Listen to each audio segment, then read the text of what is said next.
What's up? You guys asked me to do this video. I already told you the problem I had with Showtime CBS. I ain't gonna do it, but y'all really wanted to give a breakdown. Plus, uh, got a relationship with both fighters. Know both of them, but it's boxing, so it's got nothing to do with that. Let's go ahead and run it down the way it's supposed to be ran down. I see Broner stylistically having problems with Vargas, with Jesse. They know each other's styles and everything. Yeah, they ticked me off. So it was mostly the CBS people. CBS, they don't know who they dealing with. They don't know what they doing when it come to boxing and the internet and everything. They just jumped the gun so much that I'm just like, dude, I don't really make no money off that. I'm like, dog, I don't really make no money off this. I'm like, you for real? Yeah, CBS on Showtime. You ain't know that?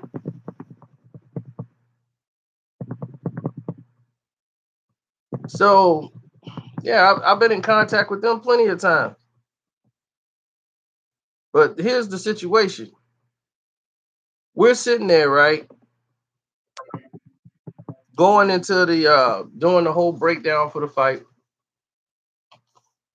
And I see Adrian Broner. The focus is on his face because everybody wants him to lose. Everybody thinks he's going to lose. And Jesse is the replacement fighter. Jesse wasn't the guy they chose to fight, Adrian. He was a last minute replacement.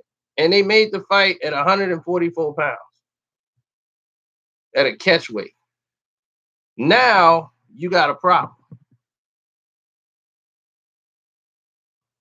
Jesse Vargas is an active fighter who uses his jab.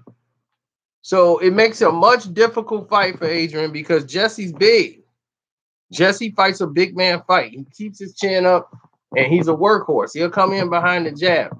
But what Jesse has a problem to do that he does sometimes is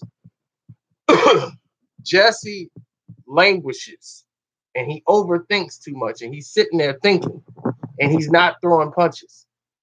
And in that time, Adrian can come in and dictate and do what he wants to do. That's what he can't do in this fight. If you're Jesse Vargas, you have to avoid those pits in which you're just sitting there watching. And then he get dropped like he did against Manny Pacquiao. And he was dominating the entire round, had a very good first two rounds, and then Manny Pacquiao dropped him. Then the fight changed.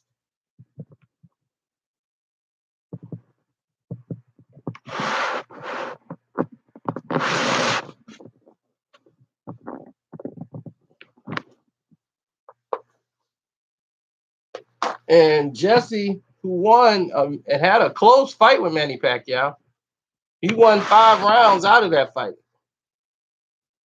I had him losing, was it 116, 112? Or was it 115, 113? So yeah, 115, 113. That was the score I had. Yeah, Broner. What I got is the title. Do I got Boner versus Vargas? Because if so, that would be very funny.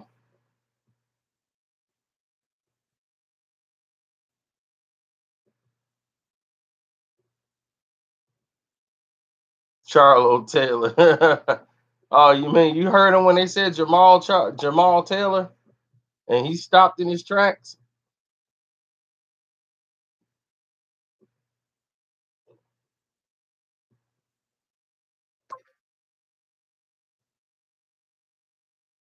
Don't get me talking about them dudes, man. Because I'm gonna go off, and I don't want to do that.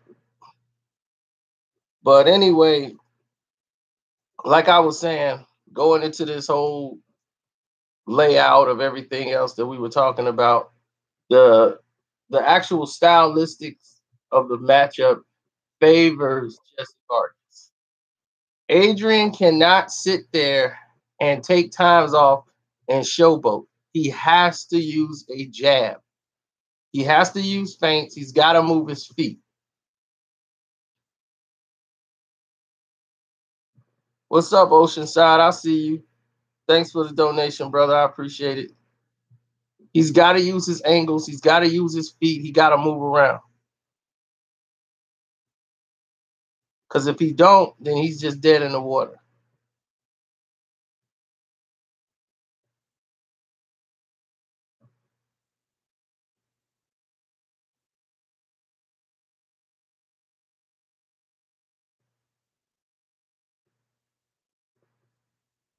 Well, a lot of weight. When you cut so much weight, that's almost making weight is almost a reward to the fight. And it's going to limit your activity. I knew Adrian being forced, couldn't fight at a catch weight, being forced to make that weight. That was his biggest, he was going to have to kill himself to make that weight. And he basically did. And I knew it was going to have an an outcome on his performance. He wasn't going to be able to let his hands go as much as he would want it to because he was basically exhausted. Now, in this fight, he's going to have his opportunity. But Jesse likes to bang. You know, he's not somebody who's going to shy away. But Adrian got to make Vargas go backwards. This fight's going to be very close, y'all. Jesse don't think it's going to be close at all. But it's going to be close. Because Jesse going to make the mistake of watching Adrian too much. And then Adrian can come in and hit him with something big and probably turn the fight to his style of fight and fight at his pace. AB's got power. So Jesse will have to respect it. His left hand is extremely strong. So he's definitely strong at this weight class.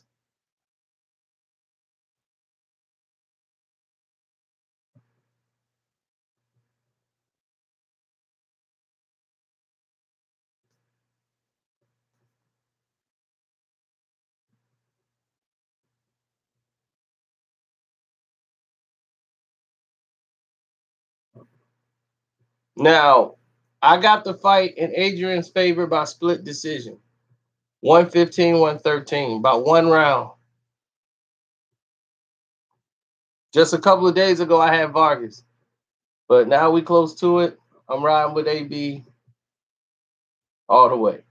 Now, the next fight with Tank and Celiar, or people going to be like, it's Quaylar. I'll be like, look, I don't care. The man's name is spelled like a cell phone. That's exactly what it is. It's Celiar. Celiar is a great fighter, and he's going to probably present some problems for Tank. But when Tank lands on him, the fight's going to change. Tank is too big for him at this weight class. So when he gets hit, he's going to feel it. And it's going to want to make him trade. And once he gets trade,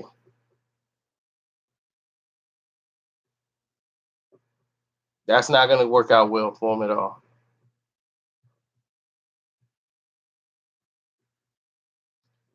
Man, look, I don't even want to get into that, but everybody going to keep talking about, look, that's what they do. The Charlos run their mouth. They got shirts, they say keep running their mouth. That's what they do. They keep running their mouth. And it's really Jamal. And Jamal do it, then his brother just follows suit. Mel just follows suit and get out of his character. And then he start acting like Jamal. So it's monkey see, monkey do. Now, something happened today with me and the Charlos, Jamel, which should have never happened. I was on the live stream because it said Errol Spence has gone live. So I go on there to talk to Errol Spence. That's it. I went on there to talk to Errol Spence. I go on there to talk to Errol. He got this dude, this clown up in there, Charlo. They on a split screen talking. And all I can see is this big old fro with the dye on there. So I don't know which one it is yet. And I'm just like, wow, I don't even really want to be in here. I just wanted to say something to Errol. So I said, well, if I just address Errol, we shouldn't have no problem. So as I'm addressing Arrow and telling Arrow, yo, we respect you, this and that, you know, you should fight Kell Brook at 154, you know, and then all of a sudden, here come this bozo making remarks about what I'm talking about with Arrow. So then I was like, you know what? Since you want to be involved, I really ain't got no problems with Mel. It's, you know, Maul, the one with the problem. Let me go ahead and address him. Because he said, you know what, everybody, you know what I'm saying? They know about the Charlos, bro. You know what I'm saying? Charlos, bro, we run everything. I'm the best at 154. My brother the best at 160. I'm like, the best at 154? You didn't fight her. You didn't fight Laura. You ain't fight Demetrius Andrade. How you the best at 154? That was a legitimate question, if you ask me. I said that, then he gonna act a fool and talk to me in a way I didn't feel it was nice that he was talking to me. So I'm like, whoa, now come on, don't get outside your body. Don't get outside your body and start talking. I know you run your mouth because that's what they do. They run their mouth. So I said, you know what? Why don't you drop some of that money? Because they flashing watches. Yeah, look at the watches, man. Look at the watch. Look at the watch. I'm like, why don't you drop some money off the Coach Knight? You disloyal fool. You sit over there. Coach Knight used to give y'all money and food when y'all were broke. Y'all were little kids, teenagers. Y'all had nothing. Y'all be starving or something. He's like, man, y'all ain't got nothing to eat. No, man, we ain't got nothing to eat. He would give y'all money and let y'all go in the vending machine, go anywhere, get y'all some food and eat with the rest of the kids. And y'all turned around, left that man out there and act like he don't even exist. How could you do that? I don't care if you take him out to dinner. You didn't do anything. Y'all act like Coach Knight never existed. You never came to the gym and said, hey, Coach, look at the belt. We won the championship. Thank you, man, for when you was kids, man. You gave us some food, man, when we was starving, man. Just for that, thank you. You never did anything like that for him. You're a piece of crap, all of you and your brother. Y'all some disloyal fools.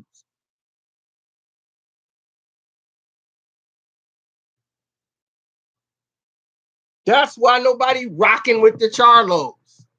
Because of y'all. It's y'all attitude.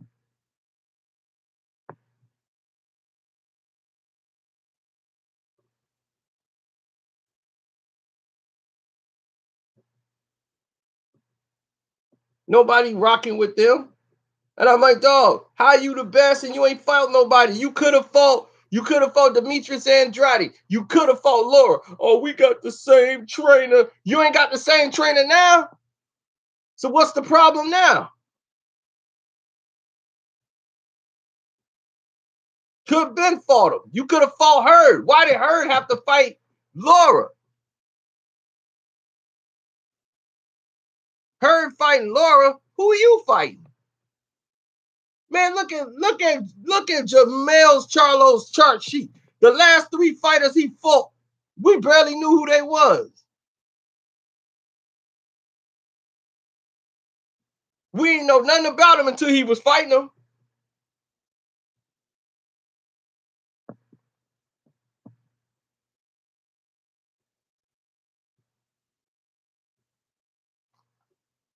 Lubin, he just came out the Olympics and you already fighting him. Why don't you fight Laura? Why don't you fight somebody in there? Because Laura used to manhandle you and your brother, smack y'all up like kids up there in Plex Gym. Tell the truth.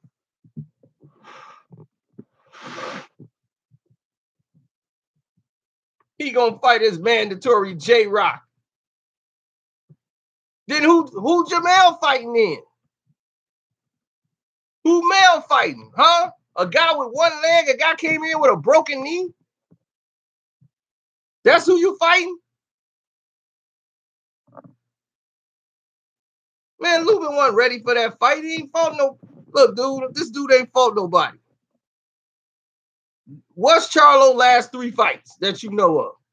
Why you think they ain't never headlined nothing? Because they ain't fight nobody. They look at y'all as nothing. They giving y'all the easy route, the easy come up.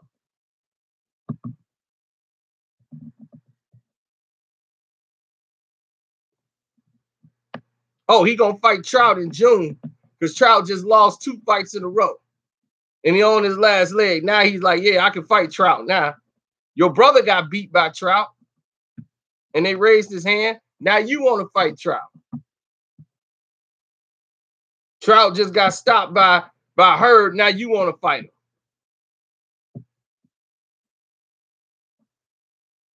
So quit saying you the best at any weight class and you ain't done nothing yet. Talking about some, man, I'm gonna give him one more chance, but man, if he don't keep up with, I'm like, dog, I don't need one more chance. You ain't gonna talk to me any old kind of way. And that's how I felt about it. And if he got something to say about it, he got my number. He can call me.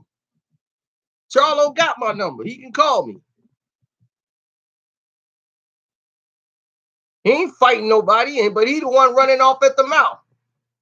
They the main ones running off at the mouth. Had you noticed the Charlos always running their mouth talking about fighting people? They ain't even getting in the ring to fight. They ready to fight Lubin's trainers, his team. They fighting over here with another guy's uncle and family members. It's like, dog, focus on who you fighting in the ring. Put your focus on who you trading blows with in the ring.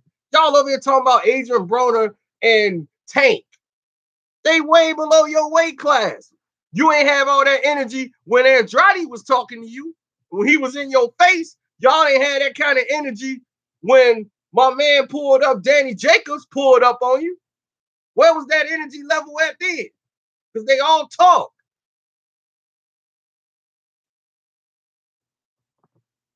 They all talk. That's all they doing is running their mouth. Tank still might knock them out. Notice how they start talking when the cameras is on. Camera rolling, they've got all the mouth. They had nothing to say before the camera start rolling. Soon as the camera get there, they look for the cameras. See, they can't run that with us because we know them. We know how they were. They used to be featured on our website all the time because Sean from Houston. And Sean used to go up there and spend his gas money to come up there to feature the Charlos. They uncle used to hang out with them. They went out and watched the fights together at the bar, and they turned their back on Sean just like they turned their back on everybody. They disloyal. And everybody gonna find that out, and they already finding it out, how disloyal they are.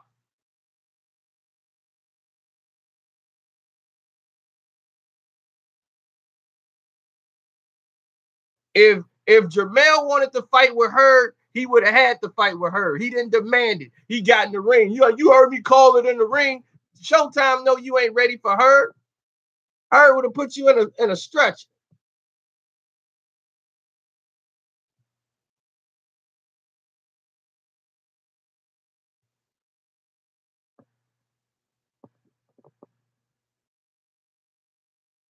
Then they not street.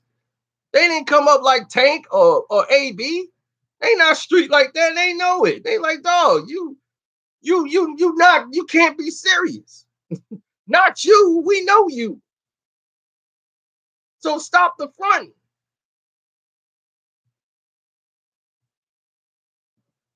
So until they beat Laura, or until they beat, Jermell can't say a word until he beat Laura, J-Rock, or Hurd. All of them fighting each other. Who Jermell fighting? Oh, we're going to put him in there with Trout because Trout had lost 2 fights in a row. Let's put Jermell in there with that. No. Jermell should have been fighting Hurd or Laura. That should have been his next fight.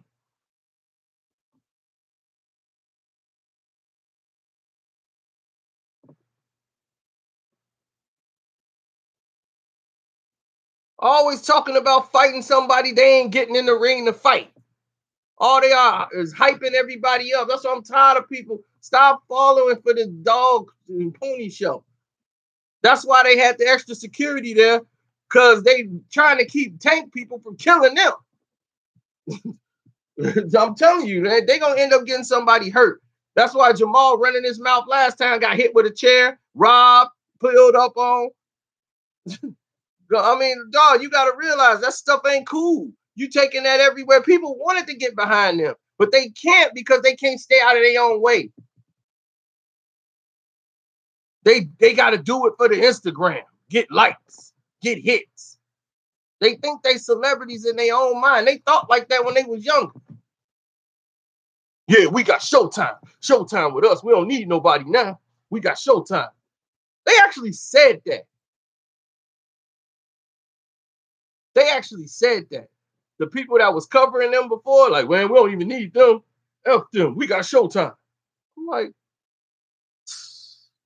once they get, and see, that's the thing about being twins. Once you beat one, you beat the other one. You hit him, the other one gonna feel it. They're gonna cry together.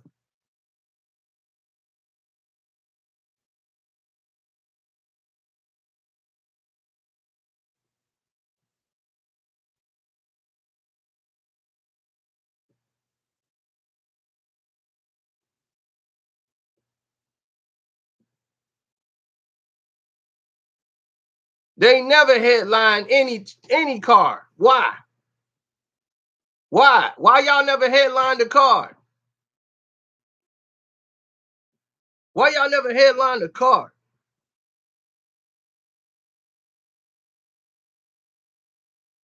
Crying because y'all ain't headlining. You know why you ain't headlining? Because you ain't fighting nobody to headline. Who did I put you on the card fighting? Devin Hanley or somebody? Who in the world you fought that you should be headlining somebody? Why don't you fight her? If you fight her, guess what? You'll be a headliner. Tell your brother to fight Danny Jacobs or somebody, he'll be a headliner.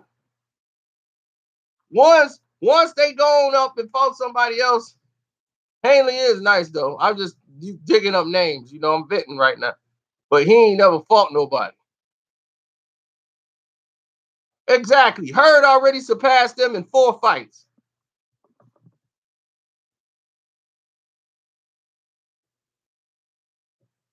In Hurd's last 3 fights, he done fought 3 of the best guys at the weight class.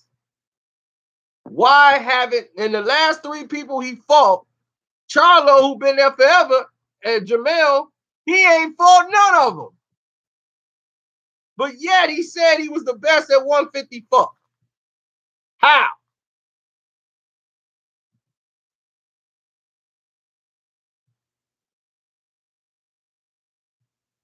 You know what? Kell Brook just went up to 154. So you know what, Charlo? Why don't you call out Kell Brook? Your boy Arrow just beat him. Let's see if you can do it. Let's see if you can do it. See, I give Arrow his respect. I picked Kell Brook to beat Arrow, but I gave him his respect.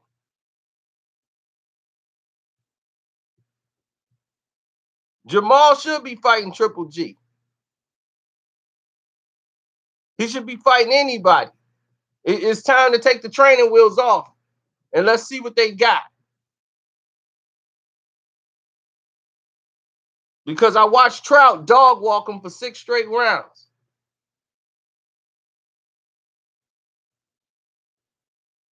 I know Kell Brook will whoop him. You ain't telling me nothing. Why? Because they busy running their mouth.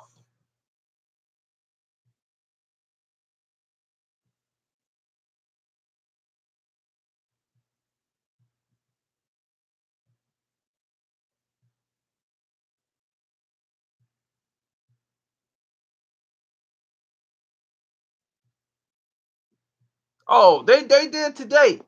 He gonna go off and they gonna cut the stream off. Arrow cut it off because he was getting ready to vent and go off on me, dog. Don't go off on me. The truth hurt, the truth burn.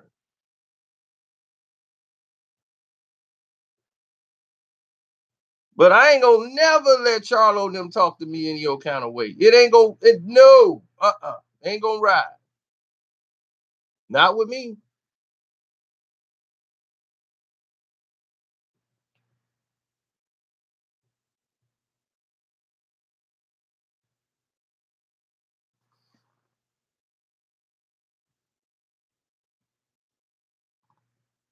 So the next time they feel frustrated about their boxing career, tell them to be focused on who they fighting in the ring. And if they want to be a headliner, then they'll fight the right guy to be on the card to be a headliner.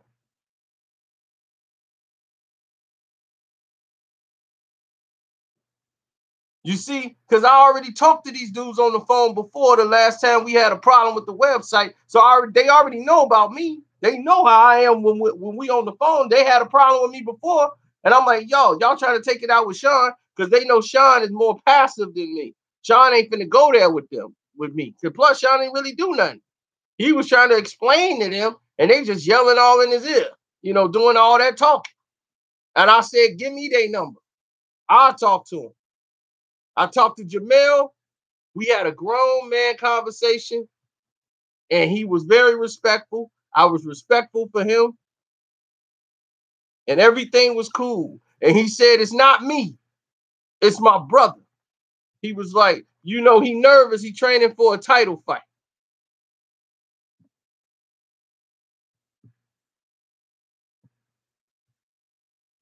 I said, don't worry about it. I got you.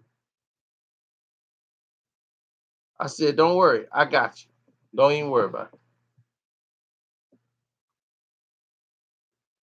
So when the whole situation started, I said, cool. I got Jamal's number. I'm going to call Jamal. They was like, don't call him, because he's training. And I'm like, no, he's starting all this. I'm calling Jamal. I called Jamal. He got on the phone and I said, I'm the one you've been talking about. You wanted to talk to me about the article? No, man. I already talked to Sean. No. Sean ain't got nothing to do with it. But I talked to him, though. I already told him what I needed to say. No. You don't talk to him about what you need to say. He ain't got nothing to do with it. I'm the person you got to talk to. So you talk to me. And I'm the guy you want to talk to. Now, what's your problem? Let's run it. What's your problem is?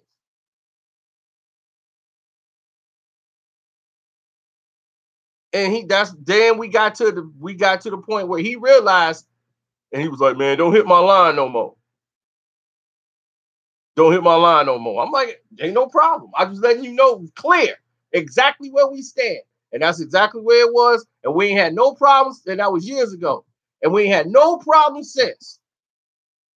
We had no problems. We ain't dealing with no. I'm like, dog, we don't make no money off them. Do you know what they had the nerve to tell us? Take all the Charlo stuff down off your website. No problem. No problem. We took everything. Sean was like, I took it down already. I'm like, you think we making money off you? And this was years ago. Nobody even know them now. People barely know who they are now. This was years ago. I'm like, that helps you, not me. We don't make no money off that. You ain't Mayweather. Y'all was barely on the undercard. You serious? Boxing Socialists, we took that down ASAP. I'm like, take that down now. These dudes are clowns. And after all that, we still had respect for Jamel. We just said, Jamal is screwed up. It's Jamel. His uncle actually came by and actually said, man, just don't, sometimes, my nephews, man, they get out of their mind. They get a little hot. Man, they nice dudes, man. You know them. Man, y'all go ahead. Y'all can still go ahead and cover the fights and all that stuff. Then they thought they was doing something. We barring them. We don't want them up in the gym. They can't come up in here no more. They don't want them up in Plex. That hurt Sean more than anything. Sean don't care. It was the fact that he went through all that stuff for them and they treated him like that. It was very disrespectful. He always looked up for them kids. He always did the best he could for them, wanted them to make it, everything. And they treated him like crap. But it showed me the type of people they are. They some spoiled kids. And the family ain't going to say nothing to them because they know they can make money off these kids. So.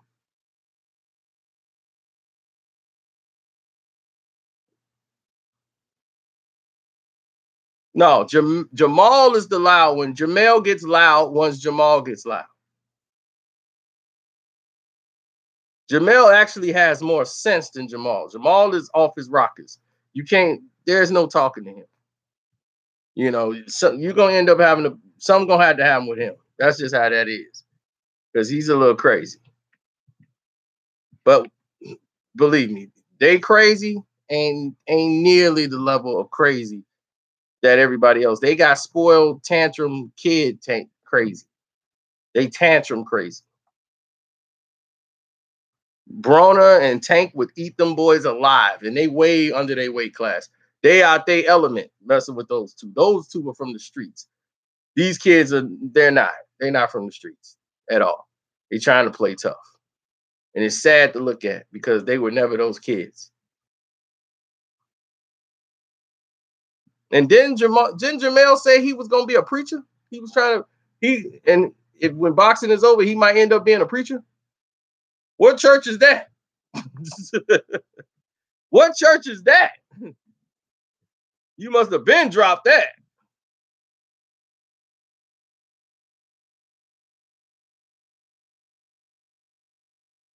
No, they only crazy when the camera's rolling. When them cameras rolling, they want to get crazy. When they got their family around them, they got 30 family members around them, then they want to get crazy. See, that ain't crazy. Crazy don't care where they at, what time it is, what's going on. Crazy bust your head at 3 in the afternoon in front of the police station. They don't care. That's crazy. Crazy, they don't have that kind of control. Is play with it if you want to. That's crazy. Tank a bite a chunk off his face.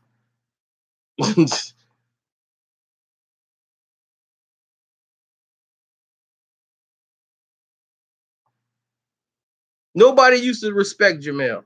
Jamal used to get all the respect because he was the most vocal. And they used to say Jamel is soft and Jamal is the tough one, and Jamal would get mad because they going at his brother.